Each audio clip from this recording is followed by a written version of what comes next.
Blood is thicker than water అంటాం. North Korea Russia సంబంధం దాదాపు రక్త సంబంధం అని చెప్పొచ్చు. ఒకరికొకరు ఎప్పుడు ఉంటారు. నార్త్ కొరియాలో కిమ్ ఇల్ సుంగ్ ఉన్నప్పుడు ఎప్పుడో ఒక 50 సంవత్సరాల క్రితం కూడా రష్యా చాలా క్లోజ్ నార్త్ కొరియాకి. అప్పట్లోనే వాళ్ళిద్దరి మధ్య డిఫెన్స్ ప్యాక్ట్ ఉండేది. రీసెంట్గా ఆ ప్యాక్ట్ రివైజ్ కూడా చేసుకున్నారు. ఎవరి కష్టం వచ్చినా ఇంకోళ్ళు సపోర్ట్ చేస్తారంట.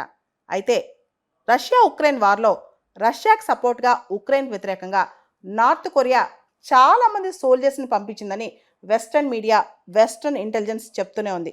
కానీ వాళ్ళు మాత్రం ఈ మధ్య కాలం వరకు ఒప్పుకోలేదు. రీసెంట్గా 10 రోజుల క్రితం రష్యా ఒప్పుకుంది నార్త్ కొరియా మాకు సపోర్ట్ చేస్తుందని.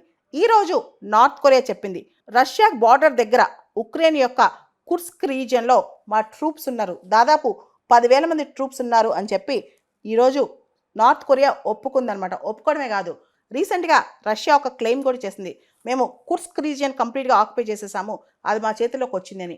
అది మా సోల్జర్స్ యొక్క మహిమ, మేము చాలా కష్టపడి పనిచేసామని చెప్పి నార్త్ కొరియా అధ్యక్షుడు కిమ్ ఇప్పుడు వాళ్ళ సోల్జర్స్ని విపరీతంగా పొగుడుతున్నారనమాట. అంటే దాదాపు 10,000 మంది నార్త్ కొరియన్ సోల్జర్స్ ఉక్రెయిన్ దగ్గర కుర్స్క్ రీజియన్లో ఉన్నారంట. ఈ ప్రాంతం ఇప్పుడు పూర్తిగా రష్యా కంట్రోల్లోకి వచ్చేసిందని చెప్పి రష్యన్ ప్రెసిడెంట్ అంటున్నారు. కానీ జెలెన్స్కీ మాత్రం ఇంకా రాలేదు, మేము పోరాడుతున్నామని చెప్తున్నారనమాట.